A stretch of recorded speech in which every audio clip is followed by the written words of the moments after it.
AI tools నేర్చుకుని passive income సంపాదించాలనుకుంటున్నారా? వెంటనే సంప్రదించండి. హలో రామ్ గారు. హాయ్ నాగరాజు. మనిషి జీవితంలో మారాలి అని అంటే పరిస్థితులు మారాలి అని చెప్పేసి అంటూ ఉంటారు. పరిస్థితులు మారాలి అని అంటే ఏం చేయాల్సినటువంటి అవసరం ఉంది?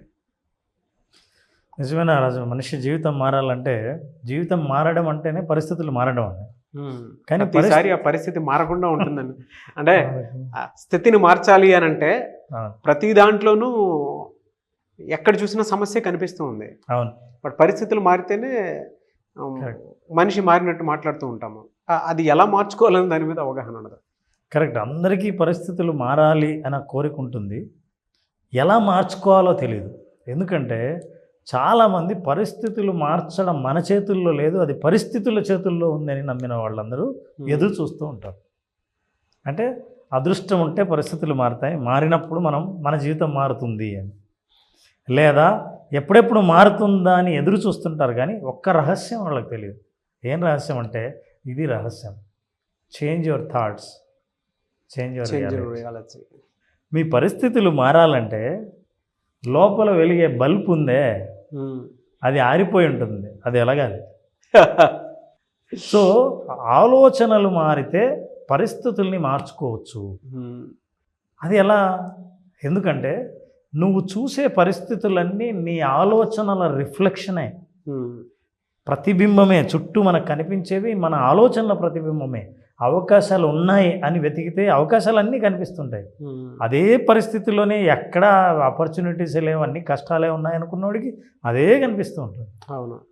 సో ఇప్పుడు మీరు ఏ పరిస్థితులు మార్చాలని అనుకుంటున్నారో దానికి సంబంధించిన థాట్స్ను మార్చినప్పుడు మనిషి ఈ విశ్వమే చాలా కొత్తగా కనిపిస్తుంది. ఈ చుట్టూ ఉన్న పరిస్థితులు తనను ఆహ్వానిస్తున్నట్టుగా ఫీల్ అవుతాడు. తను అనుకున్నట్టుగానే ఈ పరిస్థితులన్నీ ఉంటున్నాయి అనే అనిపిస్తుంది. ఆ అనుభవాన్ని తీసుకురావడం కోసం మన థాట్స్ మీద మనం కాన్సన్ట్రేట్ చేస్తే బ్రెయిన్లో మన థాట్స్ ఎలా ఆలోచిస్తాయి, ఎలా స్పందిస్తాయి, మన ఆలోచనలకు పరిస్థితులన్నీ ఎలా స్పందిస్తాయి అని చూస్తే దిస్ ఈజ్ ఎలక్ట్రికల్ ఇంపల్సెస్. ఆలోచనలన్నింటిలో ఒక విద్యుత్ ప్రకంపనలు ఉంటాయి. ఈ విద్యుత్ ప్రకంపనలు ఒక్కసారి విడుదల చేస్తే అవి వృధా అయ్యేవి కాదు. ఈ ప్రకంపనలు ఫిజికల్ ఇంపాక్ట్ మీద ప్రభావం చూపిస్తాయి. అంటే పరిస్థితుల మీద ఈ ప్రకంపనల ప్రభావం ఉండి పరిస్థితి మారుతుంది. ఇది మనం మాట్లాడుతున్నప్పుడు కొంచెం థియరిటికల్గా మనం ఏదో ఒక థియరీ మాట్లాడుతున్నట్లు ఉంటుంది, కానీ మనం ఒక జీవితం మాట్లాడదాం. జీవితం ఎలా అంటే ఎవరైనా సరే నా పరిస్థితులు మారితే జీవితం బాగుంటుందని ఎదురు చూసేవాళ్ళు, పరిస్థితిని ఎట్లా మార్చుకోవాలో తెలియని వాళ్ళు ఆలోచనల ద్వారా పరిస్థితులు ఎలా మారుతాయో చూద్దాం. ఒక పేద కుటుంబం నాగరాజు. పేద కుటుంబం అంటే దౌర్భాగ్య స్థితిలో ఉన్న ఒక కుటుంబం, ఎక్కువ మంది పిల్లలుండి ఒక మురికివాడలో నివసిస్తూ ఉండి ఇల్లు కూడా లేని పరిస్థితిలో, తండ్రి వదిలేసిపోతే తల్లి మాత్రమే వాళ్ళని చూసుకోవాల్సి వస్తే, వదిలేసిన తండ్రి తిరిగి వస్తే పిల్లల్ని కొడుతున్నాడని చెప్పి ఆ తండ్రిని కొట్టి జైలుకి వెళ్ళిన తల్లి, ఆ తల్లి జైలుకి వెళ్ళిన విషయం పిల్లలకు తెలియదు. ఇంకా అమ్మ రాలేదే అని ఎదురు చూస్తున్నారు. సో ఇంటికి అమ్మ రాకపోతే వస్తుందిలే అని ఎదురు చూసిన వాళ్ళకు అమ్మ జైల్లో ఉందన్న విషయం ఎప్పుడు తెలిసిందంటే వాళ్ళ మేనమామ, ఆ పిల్లల మేనమామ ఆ యాక్సిడెంట్ గురై చనిపోతే ఆ అంత్యక్రియలకు పోలీసులు చేతుల గొలుసులేసి తీసుకొచ్చినప్పుడు అమ్మను అరెస్ట్ చేశారన్న విషయం పిల్లలకు తెలిసింది.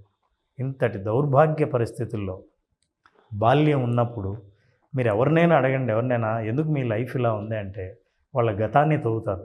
నేను ఏ బ్యాక్గ్రౌండ్ నుంచి వచ్చాను, నా తల్లిదండ్రులు ఎలా ఉండేవాళ్ళు, మా ఆర్థిక పరిస్థితి ఎట్లా ఉండేది, నా కులము గోత్రము, బ్యాక్గ్రౌండ్ను ఎప్పుడైతే మనం గుర్తు తెచ్చుకుంటామో ఇక ఫోర్గ్రౌండ్ అంటే మనకు ముందర ఉన్న భవిష్యత్తు కూడా ఇట్లాంటిదే రిపీట్ అవుతుందన్న భయం వాళ్ళలో కనిపిస్తుంది, ఆందోళన కనిపిస్తుంది, అపనమ్మకం కనిపిస్తుంది. సో మనిషి ముందుకు వెళ్ళలేమని అట్లాంటి బాల్యం గడిపిన ఒక వ్యక్తి జీవితంతో పోరాడాలి, జీవితంలో నిలదొక్కుకోవాలి. ఇవన్నీ చూసిన తర్వాత పేదరికం, తర్వాత నిరక్షరాస్యత, డ్రగ్ అబ్యూస్, ఇవన్నీ నా జీవితంలో ఉండకుండా ఉండాల్సిన జీవితం నాకు కావాలి అని కోరుకున్నాడు. కానీ ఎలా జీవితం, అందరి పరిస్థితులు మారాలి, ఎట్లా మారుతాయి అని అనుకొని మనం వాళ్ళ అమ్మను ఆ అంత్యక్రియలకు తీసుకొచ్చినప్పుడు పిల్లలు ఏడుస్తూ ఉంటే దగ్గరికి వచ్చి ఒకే ఒక మాట చెప్పిందంట అబ్బాయి, ఎవరిని నమ్ముకోవద్దు, నిన్ను నువ్వే నమ్ముకో, నువ్వే నీ జీవితాన్ని మార్చుకోగలవు అని చెప్పి మళ్ళీ జైలుకెళ్ళింది.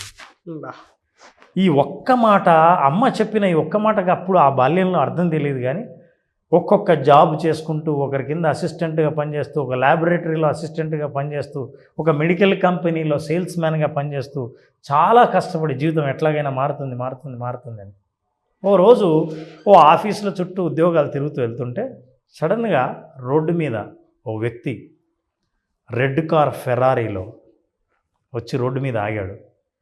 అతని డ్రెస్సింగ్ చూస్తే వండర్ఫుల్గా ఉంది, ఎందుకంటే తన పేదరికంలో ఎవరు ఇంత అద్భుతంగా డ్రెస్ వేసుకున్న వాళ్ళని ఎప్పుడు చూడలేదు. ఎంత అద్భుతంగా ఉన్నాడు ఈ మనిషి అనేది ఆ రెడ్ ఫెరారీలోంచి దిగాడు. దిగుతూనే ఇంత బాగా డ్రెస్ వేసుకొని ఇంత కాస్ట్లీ కారులో దిగాడు. ఇది మనిషికి సాధ్యమేనా? ఎందుకంటే నాకు తెలిసిన జీవితం అంతా పేదరికమే. డబ్బు కోసం, ఒక జాబ్ కోసం, తిండి కోసం ఎప్పుడు వెతుకులాటే.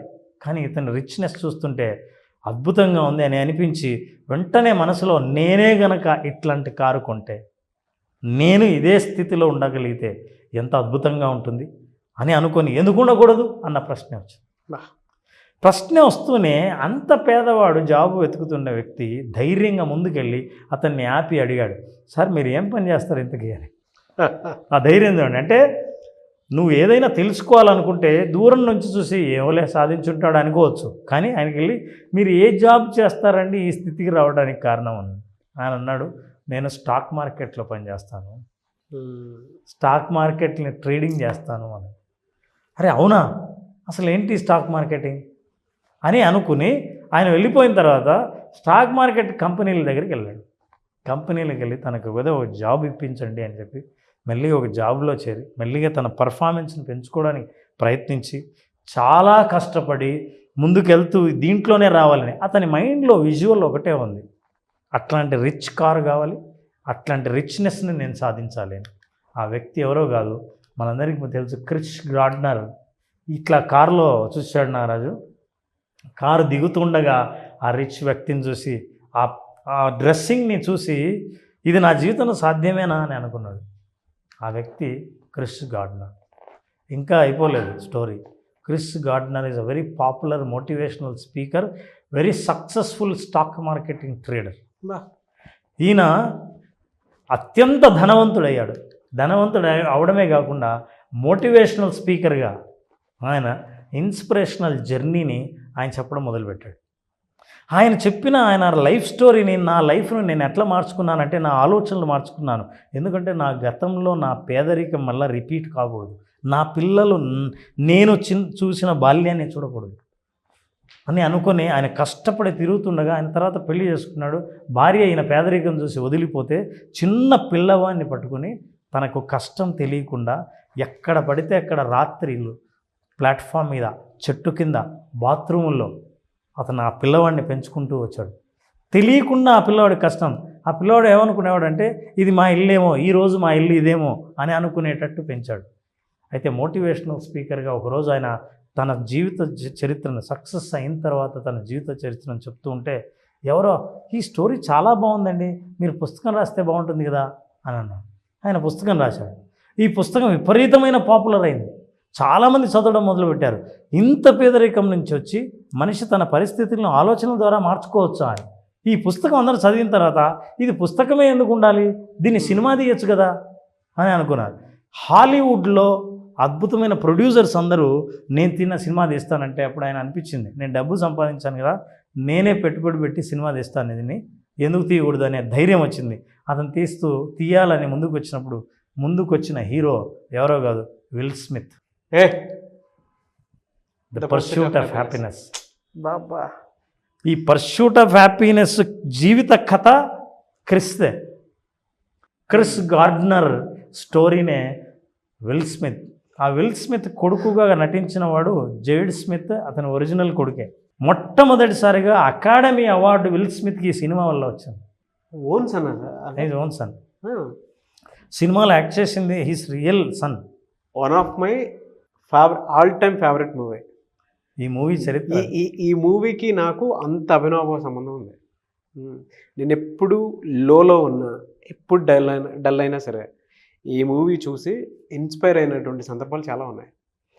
బ్లడ్ అమ్ముకొని వాష్రూమ్ దగ్గర చేసి కొడుకుని నిలబెట్టుకుంటూ తన జీవితాన్ని నిలబెట్టుకోవడానికి ప్రయత్నం చేసేటువంటి ఒక తండ్రి పోరాటం వెరీ ఇన్స్పైరింగ్ అండి. చాలా. నేను ఈ రోజుకి లోలో ఉన్నప్పుడు కొన్ని సీన్స్ చూస్తుంటాను, వీళ్ళిద్దరు మాట్లాడుకుంటూ వెళ్తుంటారు కదా, తండ్రి కొడుకులు ఇద్దరు మాట్లాడుకునేటప్పుడు తండ్రి కొన్ని విషయాలు చెప్తుంటారు. డాడ్ మమ్మీ ఎప్పుడు వస్తుంది అని చెప్పేసి అడుగుతుంటే, లైఫ్లో ఒక 3 విషయాలు బాగా గుర్తుపెట్టుకో. నీ జీవితాన్ని నువ్వే జీవించాలి, నీకోసం ఎవడో వాళ్ళమ్మ చెప్పిన మాట, నీకోసం ఎవడో రాడని. వెరీ ఇన్స్పైరింగ్ అండి. అసలు పిల్లడు కూడా తనకు కావాల్సినటువంటి ఏ విషయాన్ని అడిగినా తండ్రి ప్రాక్టికాలిటీ చూపించి రేపు వెళ్దాం ఎల్లుండి వెళ్దాం అని చెప్పి తనకు కావాల్సిన విధంగా జీవితాన్ని లీడ్ చేసే ప్రాసెస్ చూపిస్తూ ఉంటాడు. చూసారా, వెరీ గ్రేట్. నాకు బాగా నచ్చింది సార్. ఇప్పటికీ ఎమోషనల్ అయ్యేటువంటి సీన్ నాకు మా అబ్బాయి గుర్తొస్తూ ఉంటాడు. ఎప్పుడన్నా ఖాళీగా ఉన్నప్పుడు అర్ధరాత్రి మనకి నిద్ర పట్టకపోతే pursuit of happiness cinema open చేసి చూస్తూ ఉంటాను. బయట నుంచి డోర్ కొడుతూనే ఉంటారు, ఈయన లోపల వాష్రూమ్లో ఉండి కొడుకుని పట్టుకుని ఏడుస్తుంటాడు. అసలు ఆ సీన్, అది రాత్రిళ్ళు నిరుద్యోగులకు ఏ ఇల్లు లేని వాళ్ళకి ఇచ్చే ఒక హాస్టళ్లలో ఉండి రోడ్డు మీద బ్రతికి అట్లా పైకి వచ్చాడు క్రిస్ గార్డ్నర్. ఇంకా తమాషా ఏంటంటే దీని వెనకాల చాలా ఇంట్రెస్టింగ్ స్టోరీ. వైఫ్ కూడా భలే చెప్తారు అసలు. అంటే నాకు పాయింట్ తిరిగి వస్తుంది మళ్ళీ. వైఫ్ కూడా ఒక మాట అంటది, మన పరిస్థితులు మారుతాయని చెప్పేసానంటే ఎప్పటికి మారుతాయని చెప్పేసి అడుగుతుంది తను. లేదు ప్రతి దాంట్లోనూ కొంచెం టైం ఇవ్వనంటే, నాకు ప్రెగ్నెన్సీ వచ్చింది తప్ప పరిస్థితి ఏం మారలేదని చెప్పేసి, నాకు ప్రెగ్నెన్సీ తీసుకొచ్చావు తప్ప నువ్వేం తీసుకొచ్చింది ఏం లేదని అంటారు ఫస్ట్ డైలాగ్లోనే. స్లాబ్ సార్ అసలు అది ఏమొచ్చింది, కడుపు వచ్చింది. చూడండి, ఎప్పుడు ఆ పోరాటం చేస్తుండగా అంటే తన ఆలోచనలు అప్పుడు కనుక నెగిటివ్ అయ్యాయి అనుకోండి, అసలు ముందుకే వెళ్ళలేడు. అవును. ఆ తర్వాత కంపెనీ తనే స్టార్ట్ చేసి దాని CEO అయ్యి అద్భుతంగా సంపాదించాడు, ధనవంతుడయ్యాడు. జనరల్గా నారాజు హ్యాపీనెస్ స్పెల్లింగ్ HAPPINESS. కానీ ఇతను పేదరికం అనుభవిస్తున్నప్పుడు ఒక హాస్టల్లో ఉండగా ఎవడో ఏదో బయట ఒక బోర్డు రాశాడు, అక్కడ నిరక్షరాస్యత, సరిగ్గా చదువు కూడా రాదు. వాళ్ళు ఎవరో బోర్డు రాస్తే హ్యాపీనెస్ అని ఇలా రాశారు, ఒక షాప్ పేరు హ్యాపీనెస్ అని. అతను ఎప్పుడు వచ్చినా దాన్ని చూసేవాడు, అది బాగా ఇంప్రెస్ అయ్యి దాన్నే వాడదామని చెప్పి స్పెల్లింగ్ HAPPY రాశాడు, హ్యాపీనెస్ అని. $300 మిలియన్ సంపాదించిన సినిమా ఇది. చెప్తున్నాను కదా సార్, నా ఆల్ టైమ్ ఫేవరెట్ మూవీ. నేను ఈ రోజుకి మా వాడిని పక్కన పెట్టుకుని పడుకునేటప్పుడు కొన్నిసార్లు లో అయిపోతే ఫస్ట్ చూసే సినిమానే ఇది. నాకు చాలా విషయాలు గుర్తొస్తుంటాయి. బ్లడ్ అమ్ముకొని కొడుకుని కాపాడుకోవడం కోసం, కెరీర్ని కాపాడుకోవడం కోసం, కొడుకు ప్రశ్నలకు సమాధానం ప్రతిసారి నాకు తెలీదు వాళ్ళ అబ్బాయి అని చెప్పేసి, నేను చెప్పిన తర్వాత తెలిసిందే. ఓన్ సన్ యాక్చువల్గా ఇలా ఉన్నాడు, ఎదుగుతున్నప్పుడు ఇట్లాగే నిలబడాలి అని రిచ్ మ్యాన్గా దిగుతున్నప్పుడు చూస్తే ఆయన హీ హెస్ బాట్ దిస్ ఫెరారీనే, మళ్ళీ ఫెరారీ కారే కొనింది కూడా ఎవరి దగ్గర తెస్తాను, ప్రపంచ champion basketball champion Michael Jordan ఆయన దగ్గర కొని చాలామంది అభిమానులు చూస్తున్నారే మైకేల్ జోర్డాన్ కార్ అని అంటారు. ఆయన ఏం రాశాడంటే కింద నెంబర్ ప్లేట్ దగ్గర నాట్ MJ అని రాసుకున్నాడు. నాట్ మైకేల్ జోర్డాన్ కాదు, నేను ఐఎమ్ క్రిస్ గార్డ్నర్ అని. భలే తీసుకొచ్చారు సార్, వెరీ ఇన్స్పైరింగ్. నేను ఆడియన్స్కి కూడా సజెస్ట్ చేస్తాను, మీ పరిస్థితులు ఎప్పుడు మారుతాయి అనుకునేటువంటి ఆలోచనలో మిమ్మల్ని మీరు బందీ చేసుకొని ఎటువంటి శక్తి లేకుండా ఉన్నప్పుడు ద పర్సూట్ ఆఫ్ హ్యాపీనెస్ అనేటువంటి ఒక సినిమా చూడండి. ఒకసారి వేయండి సార్, అది స్లైడ్ టైటిల్తో సహా ఇక్కడే ఉంది. మీరు సినిమా చూడండి, మీకు ఒక జీవితం అర్థమవుతుంది. ఒక తండ్రికి ఎన్ని కష్టాలు ఉంటాయి, కొడుకుని పెంచేటప్పుడు ఎంత ఛాలెంజింగ్గా ఉంటుంది, కెరీర్ని ఏ విధంగా ఛాలెంజింగ్గా తీసుకుని ముందుకెళ్ళొచ్చు అనేటువంటి దానికి బెస్ట్ ఎగ్జాంపుల్. మధ్యలో వైఫ్ వదిలేసి వెళ్ళిపోతుంది, నేను మా సిస్టర్ వాళ్ళ ఇంటికి వెళ్ళిపోతున్నాను, వాళ్ళు ఏదో సెటిల్ అయ్యి ఉన్నారు కదా అని చెప్పేసి వదిలేసి వెళ్ళిపోతుంది. కొడుకు ప్రతిసారి అడుగుతాడు, తల్లి ఎప్పుడు వస్తుంది, మమ్మీ ఎప్పుడు వస్తుంది అని చెప్పేసి అడుగుతుంది. అప్పుడు చెప్పే ఒక్కొక్క సమాధానం అంటే కొడుకుని నర్చర్ చేసే ప్రాసెస్ కూడా మీరు చూసే దిమ్మ తిరిగిపోతుంది. సూపర్ పేరెంటింగ్ అది. అసలు సూపర్ పేరెంటింగ్.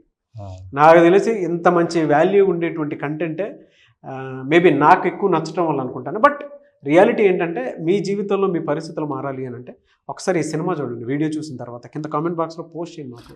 ఆయనకి జీవితంలో విజువలైజేషన్స్ ఉన్నాయి నా రోజు. అంటే తను ఆ స్థితికి చేరాలన్నదే కాదు, నా పిల్లలు నా కుటుంబం మళ్ళీ రిపీటెడ్గా అదే పేదరికాన్ని అనుభవించకూడదు, నేను నా రిచ్నెస్ని నేనే సాధించాలి నా ఆలోచనలతో అన్న ఒక్క కోరిక ఉందే, అదే అతని భవిష్యత్తును విజువల్ రూపంలో చూపిస్తూ మోటివేట్ చేస్తూ వచ్చి. ఎస్, ఎంత గొప్ప. అదే సార్ నాకు అనిపించింది ఏంటంటే ఆ సినిమా ఎంత గొప్పదవుతుంది అనేటువంటి ఆలోచన ఉండుంటే కొడుకును కూడా పక్కన పెట్టుకుని యాక్ట్ చేసి ఉంటాడు ఆయన, విల్ స్మిత్. అసలు విల్ స్మిత్కి హాలీవుడ్లో అద్భుతమైన పేరు వచ్చింది. అప్పటి నుంచి హాలీవుడ్ టాప్ హీరోస్లో చేరాడు ఆయన. అకాడమీ అవార్డు ఫస్ట్ టైం ఈయనకు వచ్చింది ఆ సినిమా వల్ల. అంటే దీని అర్థం మనం అర్థం చేసుకోవాల్సిన ఈ ఆలోచన అతని జీవితం సాధారణ జీవితానికి ఎంత దగ్గరగా ఉందంటే సినిమాని అందరూ ఓన్ చేసుకున్నారు. అంటే చాలామందికి ఆ పరిస్థితులు ఉన్నాయి, దాని నుంచి బయటపడాలని అనుకుంటున్నారు, కనెక్ట్ చేసుకోగలుగుతున్నారు. అవంతా సాధ్యమైంది ఏంటంటే మనిషి పరిస్థితులు మార్చొచ్చు. పరిస్థితులు మారేదాకా నీ జీవితం మారాలంటే ఎదురు చూడక్కర్లేదు, నీ ఆలోచనలు మారిస్తే పరిస్థితులు మార్చొచ్చు అని. Thanks to Chris Gardner. వాళ్ళ అబ్బాయి కూడా ఇప్పటికీ వాళ్ళ అబ్బాయి చెప్తాడు, అబ్బాయిని ఇంటర్వ్యూ చూస్తే, నిజంగా మా నాన్న ఎప్పుడు ఎక్కడికైనా తీసుకెళ్తుంటే ఈరోజు మన ఇల్లు ఇదేమో అని అనుకునేవాడిని తప్ప నాకు తెలియకుండా మెట్ల కింద ఆఫీసుల్లో, ఆఫీస్ తెరవకముందు ఆఫీస్ బయట పడుకునేవాళ్ళు, అట్లాగే పెంచేవాళ్ళు. అట్లా పెంచి పైకి వచ్చాడు. ఆ మోటివేషన్ మనిషికి సాధ్యమే, కష్టం తెలియలేదు. చూసారా ఎందుకు తెలుసా? If you have a visualization and that will motivate you. మనిషికి ఆ ఎనర్జీ ఇస్తుంది. ఆ ఎమోషనల్ ఎనర్జీతో మనిషి ముందుకెళ్తే you will achieve anything that you wanted. నాకు ఎప్పుడన్నా లో అనిపించినప్పుడు మాత్రం ఆ సీన్లు చూస్తూ ఉంటాను.